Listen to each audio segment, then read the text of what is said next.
عظیم ترین شخصیت کا نام ہے کہ ان کو جس زاویوں سے دیکھو گے وہ زاویہ آپ کو نظر آئے گا۔ حسین اس کھلی کتاب کا نام ہے کہ جو جس طرح کا ورق پلٹتے رہو گے وہ عنوان آپ کو ملتا رہے گا۔ تو آج میں آپ کے سامنے امام علی مقام کے فضائل کو پڑھنے کی بجائے ایک نئے عنوان کو آپ کے سامنے چھیڑتا ہوں تاکہ آپ اور ہم اس طرف بھی سفر کر کے دیکھیں۔ آج کی ہم محفل کا عنوان یہ سرنامے کے طور پہ پیش کر سکتے ہیں، مقصد امام حسین۔ اس لیے کہ جیسی ہستی ہوتی ہے اس کا مقصد کیسا ہے۔ اونچی دیکھا ہے، اونچی چپل سے جب وہ گھر سے نکلتا ہے تو اس کا مقصد آپ جانتے ہیں کیا ہوتا ہے؟ کندھے پہ جھولا ڈالا اور گھر سے نکلا، مقصد کیا ہے؟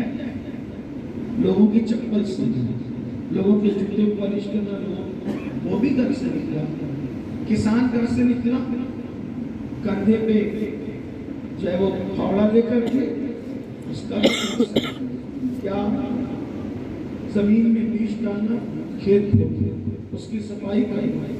ٹھیک اسی طریقے سے صاف صفائی کرنے والے لوگ گھر سے نکلے، ان کا کام ہے رستوں میں چلنا۔ کچھ ایسے بھی لوگ ہیں جو گھر سے نکلے جن کا کام ہے چوری کرنا۔ امام گھر سے نکلا جس کا کام ہے مسجد پہنچ کر نماز پڑھنا۔ بادشاہ گھر سے نکلا اس کا کام ہے تخت پہ بیٹھنا، انصاف کرنا۔ تو جو جتنا بڑا ہوتا ہے اس کے گھر سے نکلنے کا مقصد بھی اتنا بڑا ہوتا ہے۔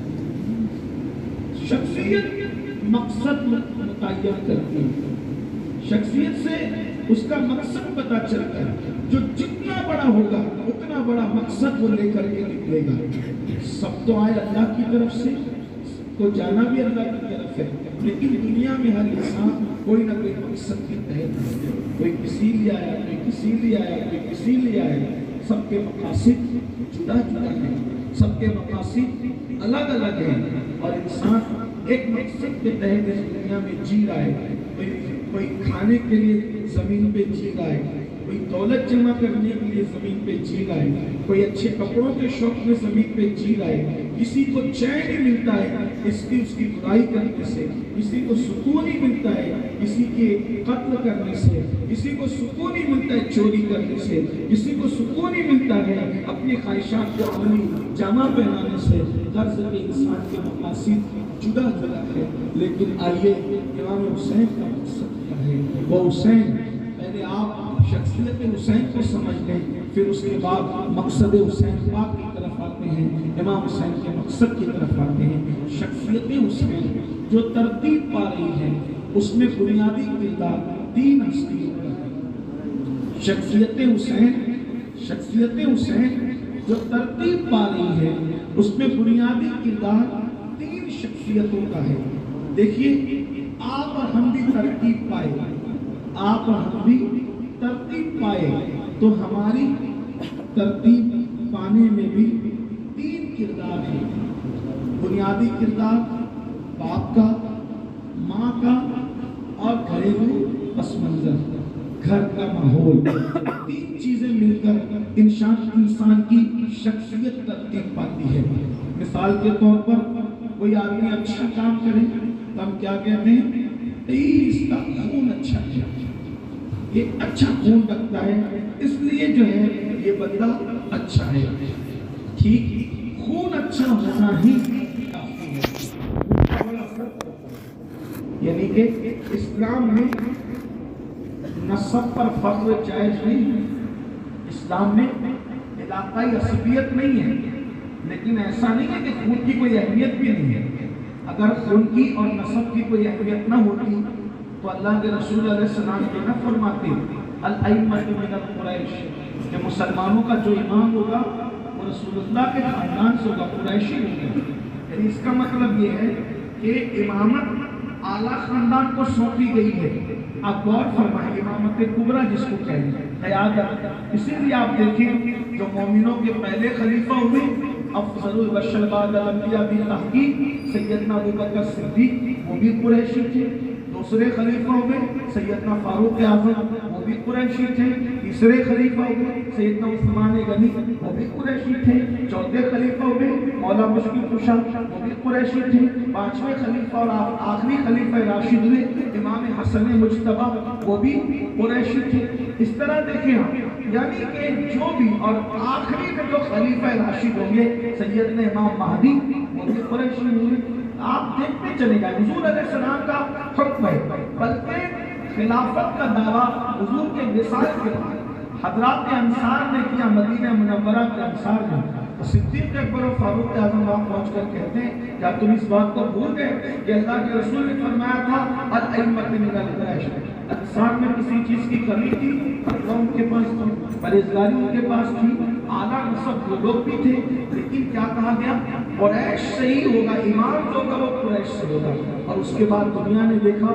اس سے پتہ چلتا ہے کہ خون بہت اثر کرتا ہے، نسب اثر ہے. نسب پر فخر جائز نہیں ہے، لیکن نسب پر ہر نسب ہے. اعلیٰ نسبی اعلیٰ حسبی یہ ایک بڑی چیز ہے، اللہ کی عطا ہے، یہ انسان اپنے طور پر حاصل نہیں کر سکتا.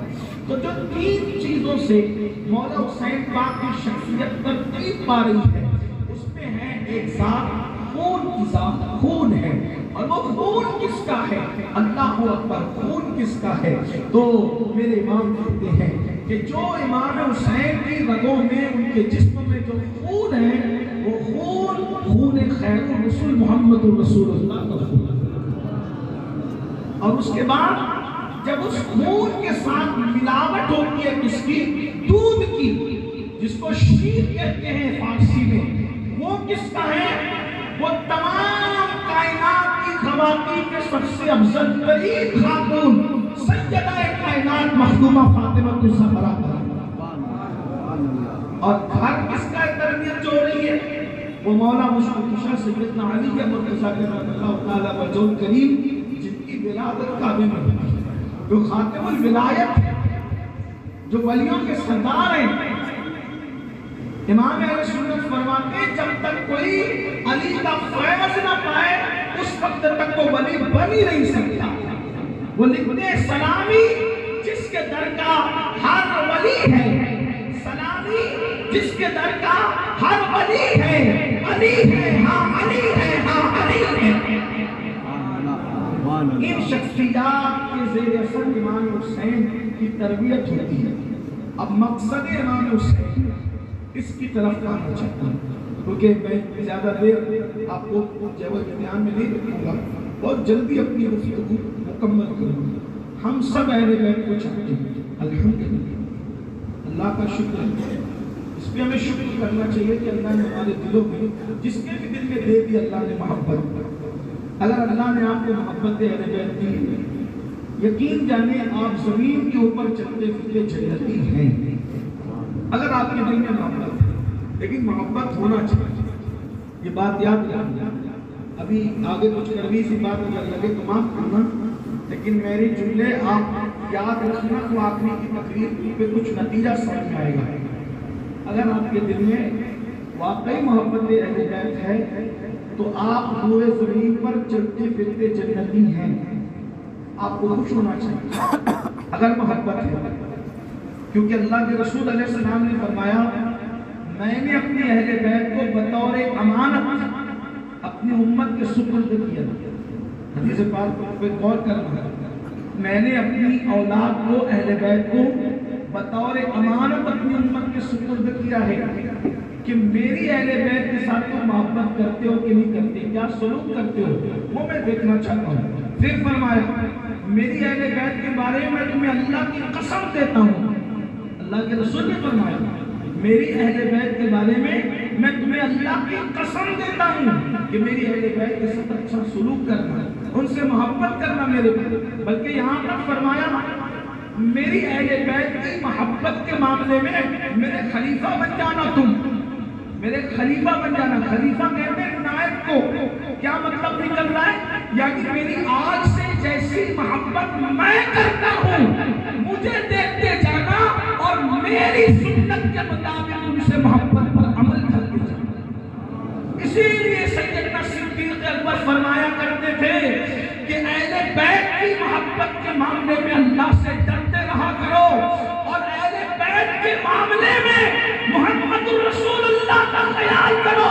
جیسے ہم تعظیم محمد الرسول اللہ کرتے ہیں ویسے ان کی آل کی تعظیم کیا۔ صدیق اکبر کا فرمان ہے، اور ہر دور کے لوگوں نے، بزرگوں نے اہل بیت سے محبت کی، اور حضور علیہ السلام نے فرمایا جس نے میری اہل بیت سے محبت کی وہ جنت میں میرے ساتھ رہے گا، وہ قیامت میں بھی میرے ساتھ رہے گا، جنت میں بھی میرے ساتھ رہے گا۔ اگر آپ کسی نے محبت کے اہل بیت ہے، آپ مبارکباد کی مستحق ہے، دعا کریں اللہ ہماری نسلوں کو محبت اہل بیت دے۔ سب محب ہیں، اہل بیت کے چاہنے والے ہیں، لیکن امام کا مقصد کیا ہے؟ دیکھو کوئی بندہ مرنا نہیں چاہتا، کسی بندے کو مرنا نہیں، کوئی نہیں چاہتا موت کسی کو، یعنی کہ آدمی چاہتا ہے چلو جی یہاں اتنے بیٹھے ہوئے ہیں، ہر بندے کی چاہت ہے، مسجد میں سب میری بھی چاہت ہے، آپ کی بھی، ایسا نہیں کہ میں مرنا چاہتا ہوں، ایسا نہیں، موت سے محبت ہو سکتی ہے، چلے موت پیار کرتے ہیں، لیکن ابھی دل میں سنتے ہیں ابھی نہیں، تھوڑا اور ذرا کچھ جی لے۔ کچھ لوگ سنتے اس لیے جی لے کہ کچھ مان جائے، سب کے الگ الگ، کچھ لوگ اس لیے سوچتے ہیں چلے نہیں کچھ مقصد ہے، کچھ کام کرنے کا کچھ کام ہو جائے، مقصد ہے چلے بچے چھوٹے بڑے ہو جائیں، جینا سب چاہتے ہیں۔ جس کی جن منہ میں دانت نہیں اور پیٹ میں اپنی والا مطلب وہ بھی چاہتا ہے کہ میں کچھ اور جی، جینا سب کو پسند ہے، لیکن ایک ہستی آپ دیکھیں زمین پر امام علی مقام پیدا ہونے ہی سے ان کو شہادت کی خبر دی جا رہی ہے، حسین کربلا میں شہید ہوں گے، حسین کربلا میں شہید ہوں گے، حسین کربلا، اتنی بار بار بار بار یہ بات بتائی گئی۔ حضرت عبداللہ ابن عباس فرماتے ہیں نبی کے گھر کے بچے کو یقین تھا کہ امام حسین کربلا میں شہید ہیں۔ اتنی تفصیل سے گھر میں کربلا بیان ہوتی تھی۔ اس کا مطلب یہ ہے کہ کربلا بیان کرنا بدعتیوں کا طریقہ نہیں ہے، بلکہ کربلا بیان کرنا رسول والوں کا طریقہ ہے۔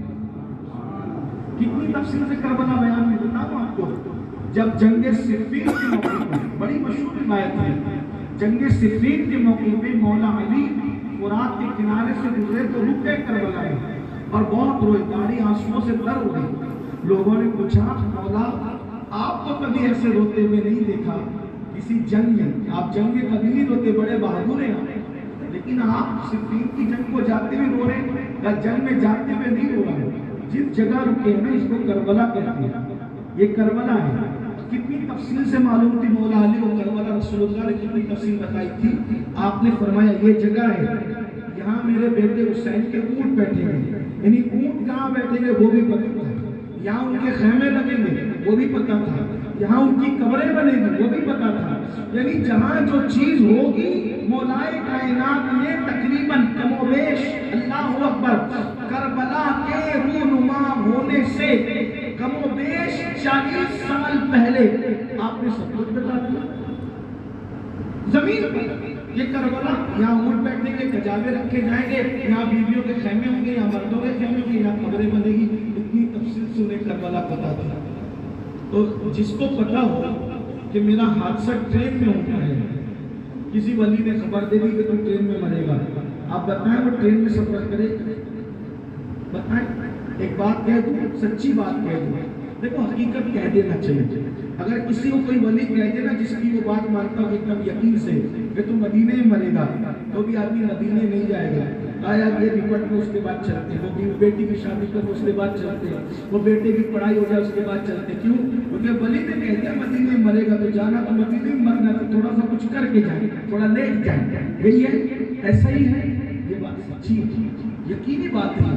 ہاں مگر آپ دیکھیں امام حسین مکہ تک آ گئے، عبداللہ ابن عباس روک رہے نہ جائیں، عبداللہ ابن عمر روک رہے نہ جائیں، عبداللہ ابن زبیر روک رہے نہ جائیں، محمد ابن حنفیہ خطبے دے رہے نہ جائیں۔ امام حسین کہتے ہیں میں نے جانا ہے، میں نے جانا ہے۔ کیوں؟ لوگ جینے کے لیے دنیا میں آتے ہیں، میں جینے کے لیے نہیں آیا، میں مقصد ہے، میری زندگی کا ایک مقصد ہے، اور جب تک میں کربلا نہ جاؤں گا وہ مقصد پورا نہیں ہوگا۔ مقصد کیا ہے؟ اس مقصد کو کہتے ہیں اقامت دین، دین قائم کرنا، دین کا قیام، دین کا نفاذ، یہ امام کا مقصد ہے۔ آپ کہیں گے کیا دین قائم نہ تھا؟ یہی بات سمجھیں۔ جس شخص کو یزید کہتے ہیں، یزید ملعون، یزید پلید، جس کو یزید کہتے ہیں آپ، یہ یزید وہی چاہتا تھا، جملے کڑوے لگے معاف کرنا، اگر بہت زیادہ برے لگ جائیں تو آپ نے رک جاؤں گا، کچھ بات کر دیں گے، لیکن توجہ کرنا میری بات، یہ میرے دل کا درد ہے۔ یزید وہی چاہتا تھا دین کے معاملے میں جو آج کل کے بہت سارے مسلمان چاہتے ہیں۔ یعنی یزید کی فکر کیا تھی جو آج کل ہمارے مسلمان بھائیوں کی فکر ہے، ایسے کچھ یزید چاہتا تھا۔ کیا چاہتا تھا وہ؟ دو مذاہب ہیں دنیا میں دو مذاہب ہیں، مذہب دو ہیں دنیا میں، ایک اللہ کا دیا ہوا اور ایک انسان کا اپنا بنایا ہوا، دو مذہب۔ توجہ آپ کی، توجہ کرنا، یاد رکھیے کہ میں بھی کچھ گرم سی باتیں پڑھ سکتا ہوں، اور لیکن میں عادت نہیں سکتا، میں یہ چاہتا ہوں خدا کرے میری قوم حقائق تک پہنچ جائے، اور کربلا کی محفل میں اگر حقائق تک نہ پہنچے تو کہاں پہنچے؟ دو مذہب ہے دنیا کے اندر، پوری دنیا میں دو مذہب، ایک مذہب اللہ کا بنایا ہوا اور اللہ کا دیا ہوا، اور ایک مذہب انسان کا اپنا بنایا ہوا۔ حسین چاہتے تھے اللہ کا بنایا ہوا مذہب پوری دنیا میں قائم ہے، اور یزید چاہتا تھا انسانوں کا بنایا ہوا مذہب پوری دنیا میں قائم ہے۔ وہ کلمے کا بائیکاٹ نہیں کرنا تھا، وہ کہتا ہے کہ کلمہ بھی پڑھ لو، کلمے کی ایک چادر ہو، کلمے کا ایک پردہ ہو، اور اس پردے کے پیچھے انسان کا اپنا بنایا ہوا مذہب کام کرے۔ یعنی کہ یوں سمجھ لیں کہ زہر اندر کٹورے میں ہو اور اوپر سے حلوے کی پرت چڑھی ہو، رند کے رند رہے، ہاتھ سے جنت نہ گئی۔ دنیا میں دو ہی مذہب ہے، اگر آپ پوری دنیا کو سمیٹ لیں، ایک اللہ کا دیا ہوا مذہب، اللہ کا بنایا ہوا مذہب، ایک انسان کا بنایا ہوا مذہب، بس دو مذہب، تیسرا کوئی مذہب دنیا میں نہیں ہے۔ اور یزید کی خواہش کیا ہے کہ ایک انسان کا بنایا ہوا مذہب قائم رہے، اور اسی کو وہ قائم کرنا چاہتا تھا۔ امام حسین نے اس کی بدنیتی کو جانچ لیا تھا، بھانپ لیا تھا، اسی لیے امام نے اس کے ہاتھ پہ بیعت نہیں کی۔ آپ یہ چاہتے تھے اگر میں اس کو مسلمانوں کا امیر بادشاہ مان لوں گا، چھوٹی سی بات تھی، ہاتھ میں بیعت کرنے کے ہم نے تجھے مان لیا مسلمانوں کا بادشاہ۔ امام حسین مدینے شریف میں تھے، وہ دمشق میں پڑا ہوا تھا، امام کو اس کے پیچھے نمازیں نہیں پڑھنی تھی، امام کو جو ہے اس کے پیچھے چلنا نہیں تھا، وہ کہاں تھا، امام کہاں تھے؟ ظاہر سی بات ہے۔ اور ایک بات آپ کو بتاؤں، میں لوگوں کو کہتا بھی ہوں، اگر امام یزید کی بیعت معاذ اللہ کر دیتے تو یزید امام کے ہاتھ بھی چھوٹتا، پیر بھی چھوٹتا، لاکھوں کروڑوں کی آمدنی آپ کو بھیجتا بھی، لیکن اس سے کیا ہوتا؟ وہ جو انسانوں کا بنایا اور مذہب عام کرنا چاہتا تھا، امام حسین کو کیسے گوارا تھا؟ جس نے دودھ پیا تھا سیدہ فاطمہ کا، اس کو کیسے گوارا تھا کہ انسانوں کا مذہب رائج ہو جائے، اللہ کا بنایا ہوا مذہب ختم ہو جائے؟ جس کی رگوں میں خون تھا رسول اللہ کا، جس کی رگوں میں خون تھا علی مرتضیٰ کا، اس کو کیسے گوارا ہو سکتا تھا؟ اللہ اکبر! جس کے نانا نے دندان شہید کرائے تھے، کس کے لیے؟ اللہ کے بنائے ہوئے مذہب کے لیے۔ جس کے جو دادا نے کلیجے چبوائے تھے، کس کے لیے؟ اللہ کے دیے ہوئے مذہب کے لیے، اللہ کے بنائے ہوئے مذہب کے لیے۔ جس کے گھر کے اللہ اکبر افراد میں قربانیاں بھی تھی، صحابہ کی جوان عورتیں بیوہ ہوئی تھی، صحابہ کے ننھے بچے یتیم ہوئے تھے، کس کے لیے؟ اللہ کے بنائے ہوئے مذہب کے لیے۔ اسی اللہ کے مذہب کو یزید ختم کر کے انسانوں کا بنایا ہوا مذہب رائج کرنا چاہتا تھا۔ امام نے فرمایا اگر صحابہ کے یتیم بچوں کی یتیمی کا داغ بچانا پڑے تو میں اپنے بچوں کو یتیم کر سکتا ہوں، لیکن اللہ کے مذہب کو ختم نہیں ہونے دوں گا۔ اگر صحابہ کی جو بیویاں بیوہ ہوئی تھی ان کی بیوگی کی لاج رکھنا ہے تو میں بھی اپنی 4 بیویوں کو بیوہ کروا دوں گا، لیکن اللہ کا مذہب قائم کر کے رہوں گا، اللہ کا مذہب بچا کر کے رہوں گا۔ اور امام نے پھر قربانی دی۔ افسوس اس بات پر ہے کہ جو محبت کرنے والے ہیں وہ مقصد حسین کے ساتھ کھڑے ہوئے آج مذہب نہیں کرتا۔ جیسے یہودی موسیٰ علیہ السلام کا نام تو لیتے ہیں لیکن وہ موسیٰ علیہ السلام کے ساتھ کھڑے نہیں۔ عیسائی عیسیٰ علیہ السلام کا نام تو لیتے ہیں مگر وہ عیسیٰ علیہ السلام کے ساتھ کھڑے نہیں ہیں۔ اسی طرح آج میری قوم امام حسین کا نام تو لے رہی ہے لیکن امام حسین کے ساتھ کھڑے ہوئے کتنے لوگ ہیں؟ یہ کہہ دوں سچائی کے ساتھ حسین آج بھی تنہا ہے کربلا پر۔ حسین کے پاس آج بھی بہت مختصر سی ٹیم ہے جو حسین پاک کے ساتھ کھڑے ہوئے ہیں، باقی اکثریت امام حسین کے ساتھ نام لے رہی ہے، کوئی امام حسین کے ساتھ کھڑا ہوا نہیں ہے۔ مٹھی بھر لوگ ہوں گے جس سے آپ انگلیوں پہ گن سکتے ہیں۔ اب آئیے کون امام حسین کے ساتھ کھڑا ہے کون نہیں کھڑا ہے میں نہیں کہوں گا، اپنے آپ میں اللہ کے در میں ڈوب کر ایمان والوں اپنے دل پہ ہاتھ رکھ کر سوچنا کہ کیا آپ امام کے ساتھ کھڑے ہیں؟ میں بھی کچھ دیر کے لیے سوچ لوں میں امام کے ساتھ کھڑا ہوں، داڑھی والے بغیر داڑھی والے، ٹوپی والے بغیر ٹوپی والے، سب کو سوچنا ہے اور کرنا ہے۔ امام کا مقصد اور یزید کا مقصد، یزید کا مقصد ہے انسانوں کا بنا ہوا مذہب رائج کریں، حسین پاک کا مقصد ہے یا اللہ کا دیا ہوا مذہب رائج کریں۔ ہم کس کے ساتھ کھڑے ہیں؟ مقصد حسین کے ساتھ یا مقصد یزید کے ساتھ؟ آئیے اللہ کے مذہب کی شان کیا ہے پہلے اس پہ گفتگو کروں، پھر انسان کے مذہب کا عالم کیا ہے اس پہ بات کروں۔ بور ہو گئے تو تھوڑا معاف کرنا، گفتگو مشکل ہے لیکن بات بہت پتے کی ہے۔ آج اپنی ضمیر کی عدالت میں کھڑے ہو کے سوچنا کہ میں یزیدی ہوں یا حسینی ہوں، معاف کر دینا شاید یہ جرأت اپریٹا میں کسی نے نہیں کی ہوگی، شاید ہندوستان میں کسی نے نہیں کی ہوگی، لیکن یہ جرأت میں ہندوستان کے گاؤں کریا جا کر لیتا ہوں۔ اس کی 2 وجوہات ہیں۔ ایک وجہ تو یہ ہے کہ آپ لوگ مجھ سے اوروں سے زیادہ پیار کرتے ہیں تو پیار میں یہ ہمت کر لیتا ہوں، اور دوسری وجہ یہ ہے کہ آپ کے کسی کے ذریعے سے میرا گھر نہیں چلتا، میرا گھر رسول اللہ کے ٹکڑوں پر چلتا ہے، اس لیے میں نے یہ فکر کے ساتھ تقریر نہیں کرنا ہوتی ہے کہ بیٹا والے دوبارہ بلائیں گے کہ نہیں، دوراجی سے دوبارہ دعوت آئے گی کہ نہیں۔ میں بس اتنا سمجھتا ہوں کہ جس نے چوٹ دیا ہے وہ تانا بھی دے گا۔ خطابت خطیبوں کے لیے کوئی پیشہ ہو سکتا ہے، فقیروں کے لیے نہیں۔ ہم محمد رسول اللہ کے فقیر ہیں، ہم نے کبھی اس کو پیشہ نہیں سمجھا۔ امام زین العابدین فرماتے ہیں خطابت ہمارا پیشہ نہیں، خطابت ہمارے گھر کی کنیز ہے، کنیز، اور کنیزوں کو سر پہ نہیں بٹھایا جاتا، کنیزوں کو جوتے کی نوک پہ رکھا جاتا ہے۔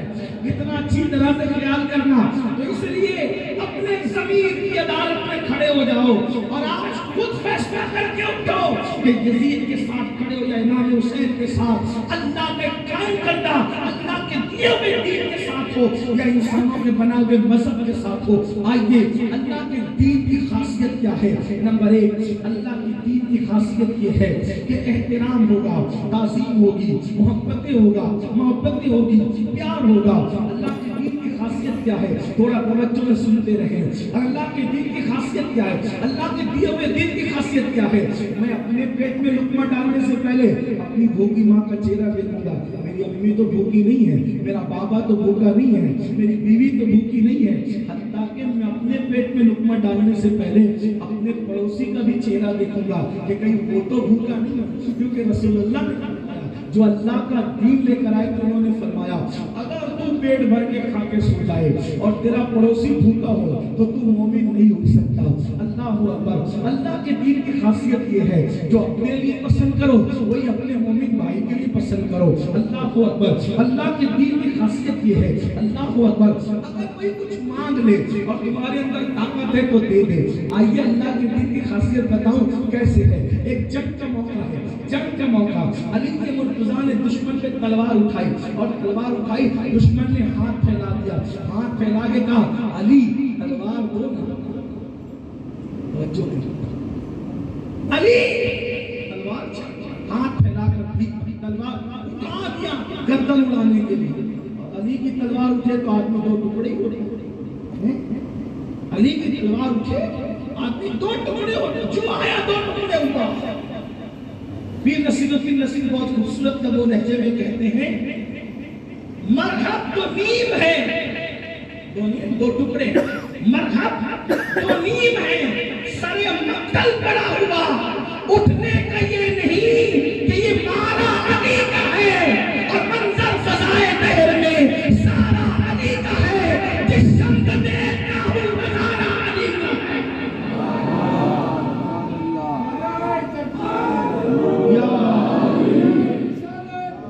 اور پھر کہتے ہیں کیوں دخل دے رہے ہو عقیدت کے باب میں، کیوں دخل دے رہے ہو عقیدت کے باب میں، لوگوں یہ دیکھو معاملہ ہمارا علی کا ہے، لوگوں یہ معاملہ تو ہمارا علی کا ہے۔ اور پھر بہت خوبصورت کربلا کے منظر کشی کرتے ہوئے کہتے ہیں کل کا جمال جزو کے چہرے سے ہے آیا، کل کا جمال، کل کا جمال جزو کے چہرے سے ہے آیا، گھوڑے پہ ہے حسین نظارہ علی کا ہے، گھوڑے پہ ہے حسین نظارہ، میدان جنگ میں تلوار ٹوٹ گئی دشمن خدا پر، اس نے ہاتھ میں لگا علی تلوار دی، مولا علی نے تلوار دی، علی نے تلوار دے دی۔ اس نے کہا میں نقل کر رہا ہوں، یہ میرا موقف نہیں، لیکن اس نے کہا علی دشمن تو کچھ بھی بول سکتا ہے، ہم تھوڑی کچھ بھی بول سکتے ہیں، لیکن بات سمجھ میں آئی، دشمن نے کہا علی دو چیز ہے، کیا؟ دو چیز، یا تو تم بڑے بے وقوف اور نادان ہو، کوئی دشمن کو جنگ میں ایسے تلوار دیتا ہے، یہ تو کوئی نادانی ہو سکتی، یا پھر تم بہت بڑے بہادر ہو۔ ہاں یہ میرا موقف ہے، تم بہت بڑے بہادر ہو۔ مولا نے یہ بھی نہیں کہا کہ میں کیا ہوں، مولا نے فرمایا یہ ہمارے گھر کی ریت ہے، دوست ہو یا دشمن ہاتھ پھیلا دے ہم بھی عطا کر دیتے ہیں۔ اللہ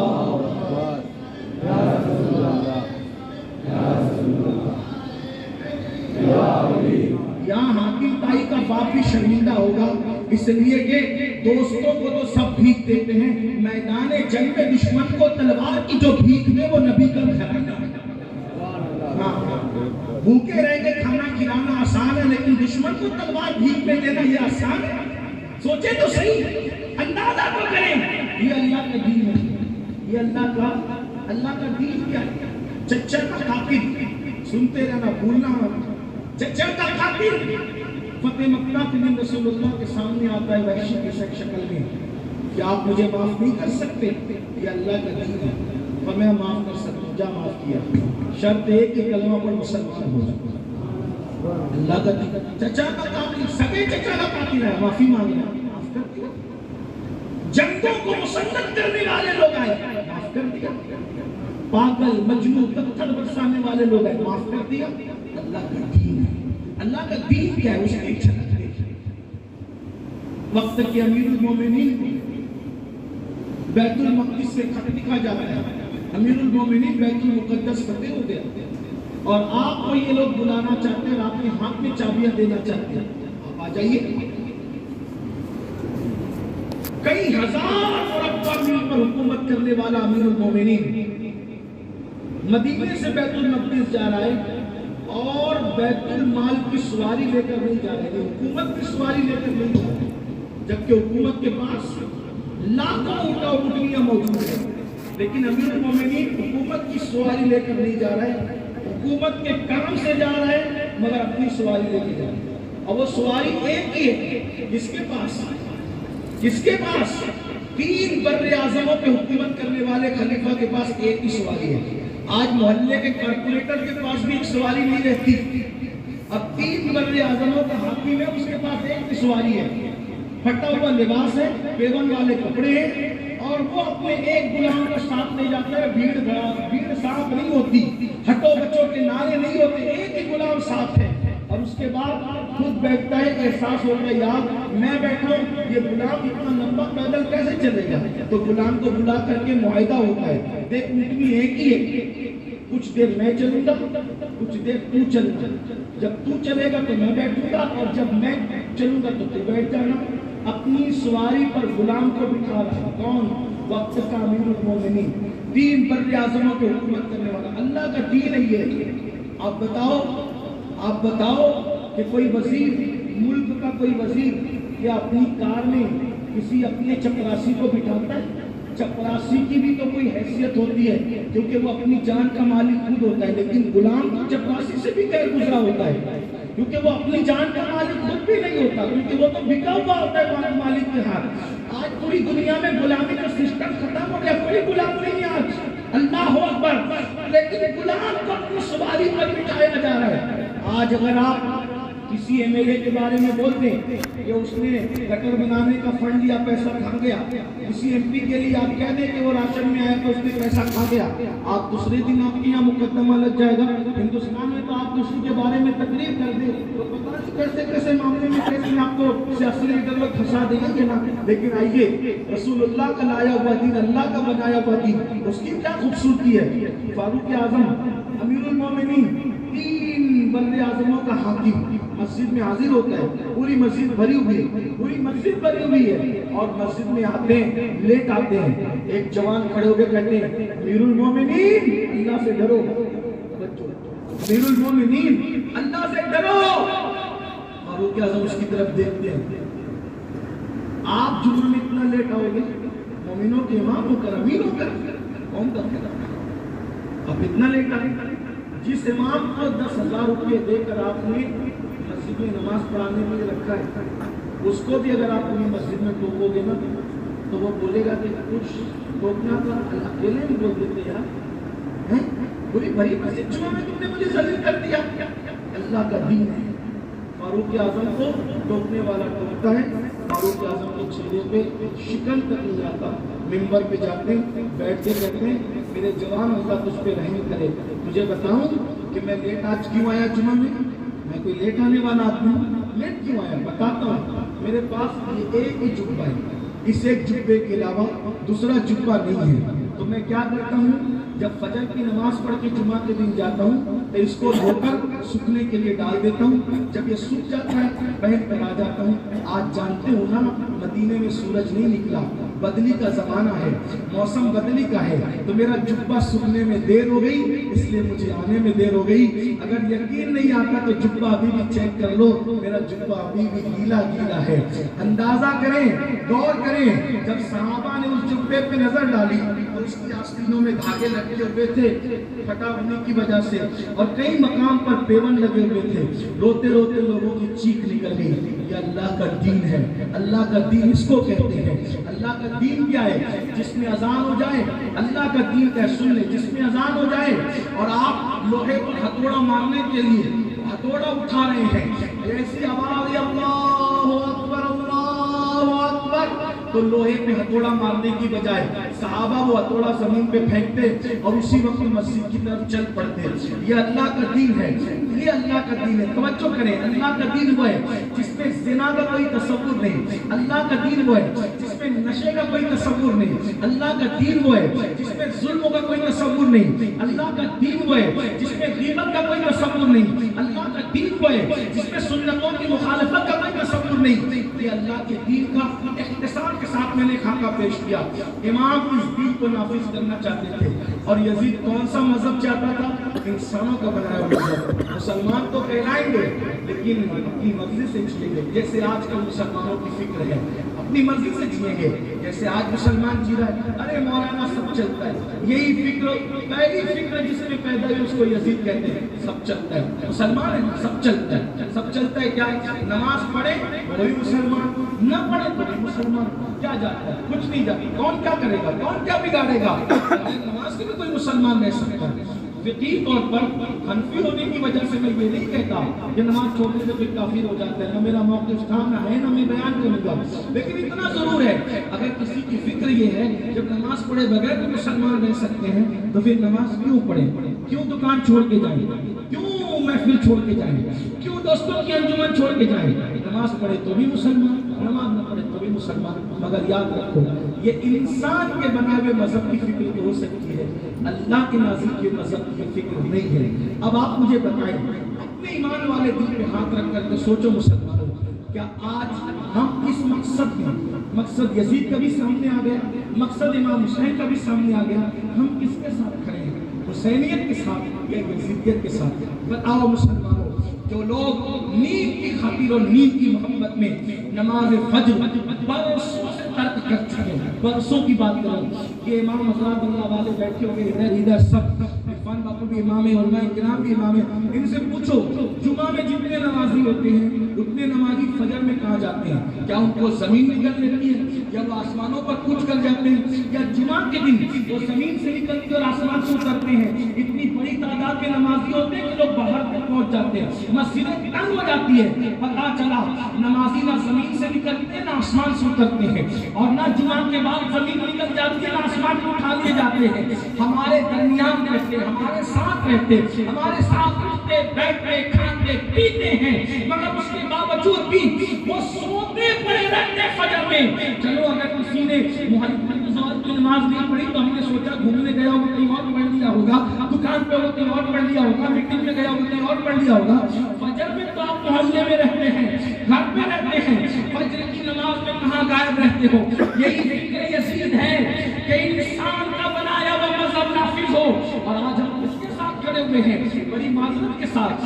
اگر آپ حسینیت کو شربت میں تولتے ہیں آپ اس کے ذمہ دار ہیں، حسینیت کو کھچڑے میں تولتے ہیں آپ اس کے ذمہ دار ہیں، اگر آپ حسینیت کو کالے لباس میں تولتے آپ اس کے ذمہ دار ہیں، آپ حسینیت کو ڈھول تاشی اور چند رسومات میں تولتے ہیں آپ اس کے ذمہ دار ہیں۔ یاد رکھنا، مولویوں کو تو دبا سکتے ہو لیکن مولا کی بارگاہ میں تمہاری گنڈا گردی نہیں چلے گی، وہاں اللہ کی عدالت میں فیصلہ ہوگا کہ تم یزیدی فکر کے ساتھ تھے یا امام حسین جنتی جوانوں کے سردار کے ساتھ تھے، یہ فیصلہ اللہ کرے گا۔ اللہ کو اکبر۔ بتاؤ اگر آج انسانوں کے بناوے مذہب کے ساتھ کھڑے ہو تو قیامت کے دن یزید کے ساتھ اٹھنے کے لیے تیار ہو جاؤ۔ اگر آج حسینی کہنا کر دی، آپ کے گھر کی فریج میں شراب رکھا ہے، نشے کی دوائیں رکھی ہے اور نشے کو بھی پروموٹ کر رہے ہو، امام حسین کی فکر نہیں، اللہ کے نازل کیے ہوئے مذہب کی فکر یہ نہیں ہے، یہ فکر تو یزید کی، انسان کا بنایا ہوا مذہب، یہ انسان کا بنایا ہوا مذہب ہے جس میں گالیاں ہیں، جس میں نفرتیں ہیں، جس میں منہ کھول کے آگ اگلنا ہے، جس میں لوگوں پہ ظلم کرنا ہے، لوگوں پہ زیادتی کرنا ہے۔ اللہ نے طاقت دی اور قوت دی ہے تو لوگوں کو دبانا ہے، یہ انسان کے بنائے مذہب کا عالم ہے۔ اللہ نے جو مذہب بنایا ہے اور جو مذہب بھیجا ہے اس مذہب کی شان یہ ہے کہ جب فاتح مکہ بن کر محمد رسول اللہ مکے میں کھڑے ہوتے ہیں تو جان کے سارے دشمن ہاتھ باندھ کر سر جھکا کر کھڑے تھے کہ کیا فیصلہ ہوتا ہے۔ ہر فاتح جب کسی مفتوحہ علاقے میں جاتا ہے تو گردنیں اڑاتا ہے، لیکن میرے رسول بادشاہ نہیں تھے، وہ اللہ کے رسول تھے۔ جب وہ پہنچے فاتح بن کر تو فرمایا جاؤ میں نے تم سب کو معاف کر دیا ہے۔ بدلہ لینا یہ انسان کے بناوے مذہب کا کام ہے، اور جان کے دشمنوں کو معاف کر دینا یہ اللہ کے نازل کردہ مذہب کی شان ہے۔ اب بدلہ لیتے ہو کہ معاف کرتے ہو؟ بتاؤ، اپنے آپ میں ڈوب کے سوچو، عورتوں پہ پاک کی نظریں ڈالتے ہو یا عورتوں کو دیکھ کے نگاہیں چرا لیتے ہو؟ میں نمازیوں سے بھی کہہ رہا ہوں، صرف نمازی نماز پڑھ رہے حسینیت نہیں ہے، پورے دین کے سسٹم کو اپنے آپ پر نافذ کرنا یہ حسینیت ہے۔ تو آپ یزید جو فکر کا لے کر کے چلا تھا، آج امت میں کسی کو یزیدی نہیں کہہ رہا ہوں کیونکہ لوگ جو ہے نا پھر بعد میں جو ہے وہ پہاڑے پڑتے میرے نام کریں کیا کس کو بلایا تھا، کیا کہا؟ میں آپ کو یزیدی نہیں کہہ رہا ہوں، لیکن میں اتنا ضرور کہوں گا 90% لوگ آج فکر یزید کے ساتھ کھڑے ہیں۔ جیسے کربلا میں 22,000 تھے اور ادھر سے 72 ہی تھے۔ فکر حسین آسان نہیں ہے، سستی نہیں ہے۔ فکر حسین میں زنا نہیں ہے، فکر حسین میں عیاشی نہیں ہے، فکر حسین میں سرق نہیں ہے، فکر حسین میں آوارگی نہیں ہے، فکر حسین میں پاپ نہیں ہے، فکر حسین میں جرائم نہیں ہے۔ فکر حسین کیا ہے؟ سب ملا دو دین بچا دو۔ اور فکر یزید میں آوارگی ہے، زنا ہے، عیاشی ہے، پاپ ہے، جرائم ہے۔ تو لوگوں کو سستی لگتی ہے کون سی فکر؟ یزیدی فکر، اور اپنی جرم کو چھپانے کے لیے یا حسین یا حسین یا حسین۔ لڈو لڈو کہنے سے میٹھا نہیں ہوتا. جب لڈو اور شہد کہنے سے میٹھا نہیں ہوتا تو یا حسین کہنے سے کوئی حسینی نہیں بنی. اگر آج اللہ کے گھر میں کریں شادی شدہ ہو کر بھی پڑوسن سے افیئر چل رہا ہے، یہ فکر حسینی کو نہیں ہے. اگر آپ کی بیٹی کسی سے فون پہ بات کر رہی پھر بھی اگر آپ آنکھ بند کر کے بیٹھے فکر حسینی کو نہیں ہے. اگر آپ سود کے دھندے کر رہے ہیں دولت کی خاطر، آپ سود کو پروموٹ کر کے دولت کی خاطر لاٹریاں چرا ہو رہے ہیں، رمی اور جلدی رمی کے چرچے ہو رہے ہیں، یہ فکر حسینیت کو نہیں ہے. یاد رکھنا چنڈا شربت کسی کو حسینی بناتے پھر کربلا میں 72 نہیں ہوتے، اتنے ہوتے کہ تل رکھنے کی جگہ نہیں ہوتی. امام جانتے تھے میری کسوٹی پر سب نہیں اتر سکیں گے. ہاں اس لیے کہ لوگ آسانی چاہتے ہیں، جو اتر سکتے تھے وہ ساتھ آئے اور جو مزید اتر سکتے تھے کسی مصلحت کے تحت ان کو بھی ساتھ نہیں دیا. کچھ تھے اترنے والے لیکن کسی مصلحت کے تحت ساتھ، لیکن اکثریت وہ تھی جو تعجب پسند تھی. وہ نہیں آنا چاہتے تھے، ان کو بلایا بھی ان کی زبان خالی نہ جائے، بلایا بھی نہیں. لیکن ایک بات آپ سے کہوں گا، آئیے اگر آج ہم فکر یزید کے ساتھ کھڑے ہیں کسی اعتبار سے تو پھر جنت بھول جائے. مت جتنی کیجئے حسینی ہونے مت دعویٰ کیجئے حسینی ہونے، جنت بھول جائے. کہ یزید کی فکر کے ساتھ رہیں گے تو جنت نہیں ملے. قبر کے نشان بھی مٹ جائیں گے میرے بھائی. قبر کو کے اندر کے کیڑے ہڈیاں تک چاٹ ڈالیں گے. ایک بات یاد رکھنا، آؤ فکر حسین کی جلوہ گری دیکھو جو اللہ کا نازل کیا مذہب ہے اور اپنی بات مکمل کرو. آج کچھ بھی کھا لیتے ہو، کچھ بھی کر لیتے ہو، رات کے 3 بجے تک انٹرنیٹ کا غلط استعمال کون کرتا ہے؟ ایک سروے آیا کہ سب سے زیادہ گندی فلمیں کہاں دیکھی جاتی ہے تو ہمارا پڑوس کا ایک ملک ہے جو لا الہ الا اللہ کے نام پہ بنا، سب سے زیادہ مسلمان جہاں رہتے ہیں اس ملک کا نام پہلے میں بن گیا ہے. یعنی جہاں مسلمانوں کی کثرت ہے وہاں گندی فلمیں زیادہ دیکھی جائے. سوچو بنیاد کیا ہے، فکر کیا ہے؟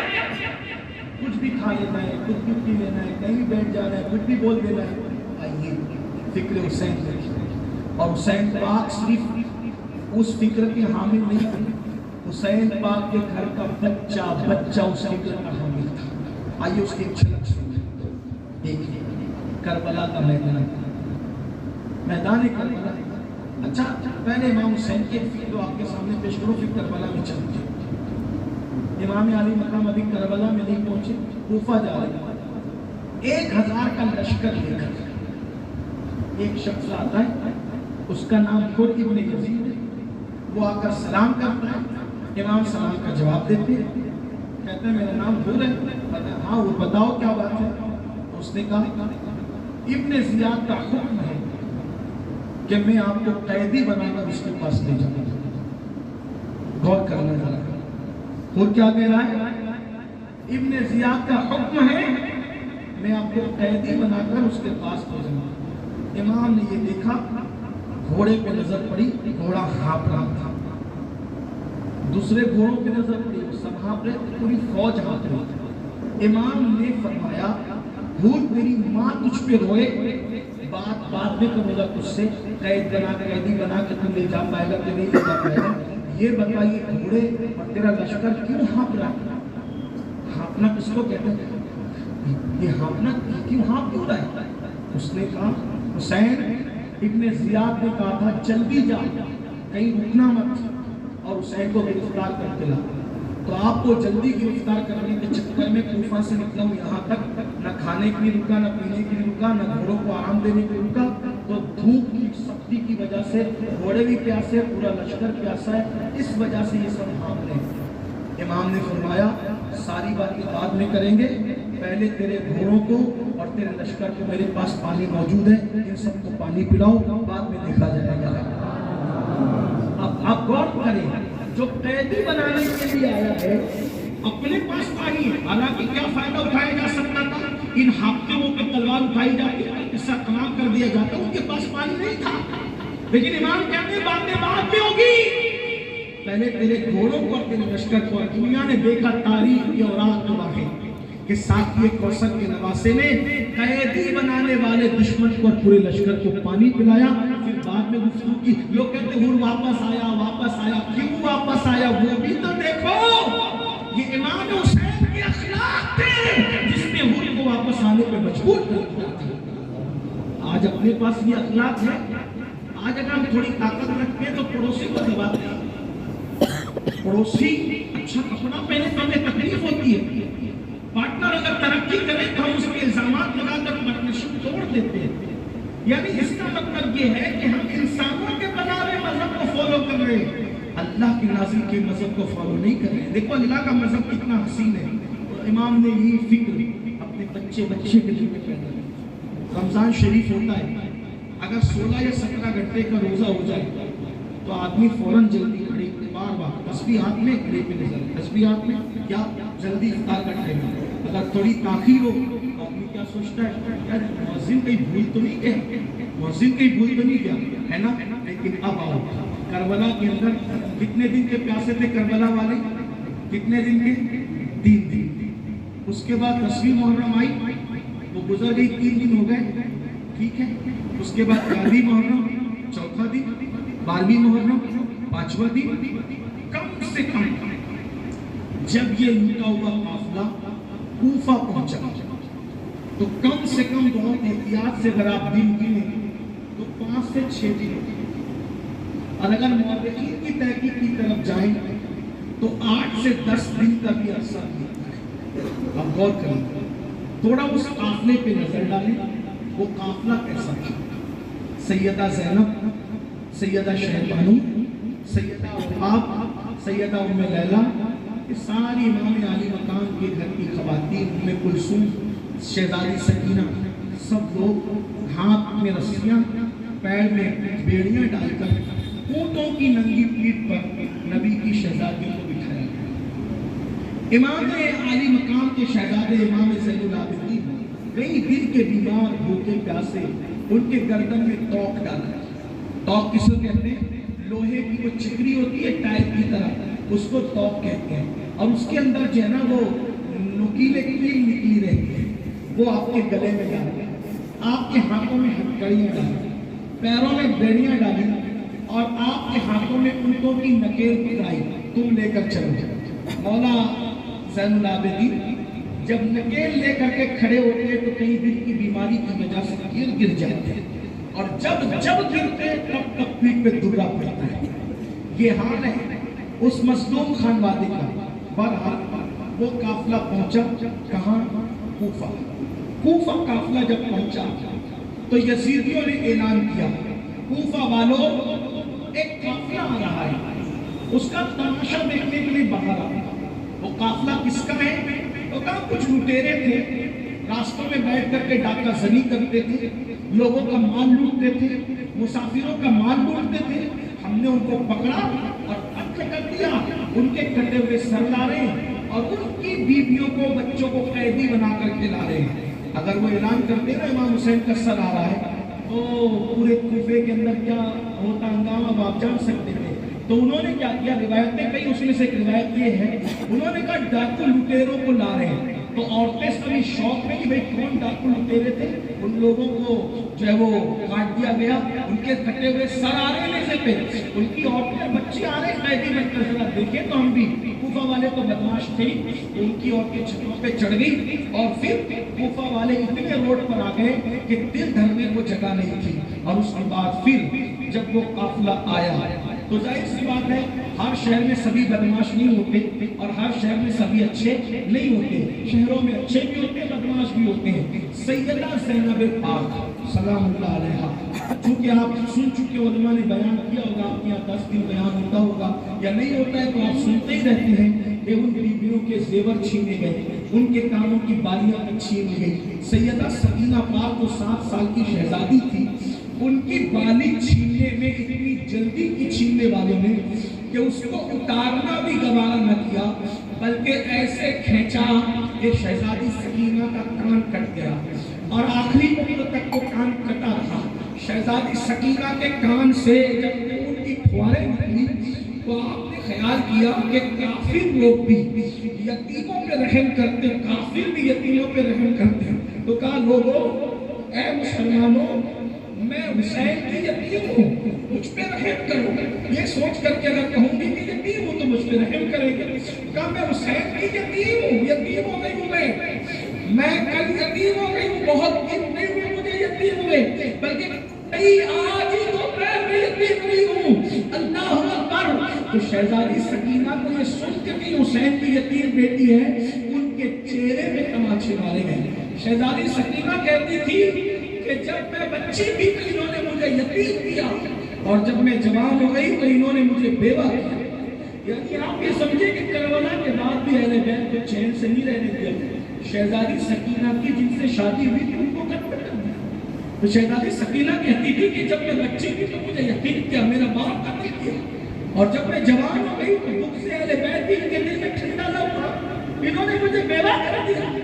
آپ کیا سمجھتے ہیں؟ کربلا کے بعد پھر کربلا ہوا، ظلم کے بعد پھر ظلم ہوا، لیکن اللہ نے اللہ کے دین کے قیام کے لیے کوئی کسر باقی نہ رکھی۔ شہزادی سکینہ کے چہرے پہ تماچے اور دوپٹے چھین لیے۔ جب دوپٹے چھین لیے تو شہزادی سرکار زینب نے کہا بیویوں دوپٹے تو تمہارے چھین لیے، تمہیں کبھی کسی اجنبی مرد نے نہیں دیکھا، اب کوفہ کا بازار یہ گھمانے چلے ہیں۔ ہائے ہائے جو دین پھیلانے اور دین بچانے نکلے تھے ان پہ ظلم کیا ہو رہا ہے؟ ان کی بیویوں کو کوفہ کا بازار گھمایا جا رہا ہے۔ بازار کوفہ میں ان کو بغیر چادر کے پھرایا جا رہا ہے۔ جس کے نانا نے حاتم تائی کی بیٹی کو بغیر چادر کے دیکھا تو اپنی چادر اڑا کر لوگوں کو پیغام دیا، بیٹی اگر کافر کی بھی ہو تو بیٹی بیٹی ہوتی ہے۔ جو نبی کافر کی بیٹی کو کھلے سر نہ دیکھ سکے، اس نبی کی شہزادیوں کے دوپٹے چھینے گئے۔ اور آپ یہ نہ سمجھے کہ میں اپنی مرضی سے کہہ رہا ہوں، ہماری سنیوں کی معتبر کتب میں ہے، 2 کتابوں کا نام لیتا ہوں، اس کو پھر آپ مزید تحقیق کرنا۔ ایک آئین قیامت استاد زمن مولانا حسن بریلوی کی، ایک سمان کربلا سید محمد نعیم الدین مراد آبادی کی، ان کے دوپٹے تک چھنے گئے۔ تصور کریں آپ، تصور کریں آپ کہ حاتم تائی کی بیٹی کو رسول اللہ کی چادر سے ڈھک کر بتا رہے ہیں کہ بیٹی کافر کی ہو تو بیٹی بیٹی ہوتی ہے، اور ان کی شہزادیوں کو جن کے گھر میں اجازت کے بغیر جبریل بھی نہ آئے ہیں ان کے دوپٹے چھین کر کفر کا بازار گھمانے کا پلان ہو۔ سیدہ زینب نے کہا نبی کے گھر کی بیویوں، نبی کے گھر کی بیٹیوں، تمہارے دوپٹے چھین لیے گئے، ہمیں اختیار نہیں ہے، لیکن ایک کام کرو، ابھی بھی پردہ کرو، پردہ ابھی بھی کرو۔ کیسے کرو؟ اپنے بالوں کو اپنے منہ پہ ڈال دو، بالوں کی چادر سے پردہ کر لو تاکہ کسی ظالم کی نگاہ تمہارے چہرے پہ نہ پڑنے پائے۔ آپ غور کریں، آپ اندازہ کریں ہماری بیٹی اور علی کی بیٹی کی فکر میں کیا فرق ہے، ہماری بیٹی اور سیدہ فاطمہ کی شہزادی میں کیا فرق ہے۔ آج ہماری بیٹیوں کے پاس 17,000 کا ایک دوپٹہ ہے شو روم کا، لیکن وہ منہ نہیں چھپا پا رہی اس میں، اور جس کے پاس کوئی دوپٹہ نہ تھا پھر بھی اس نے اپنے بالوں سے ساری شہزادیوں کو کہا۔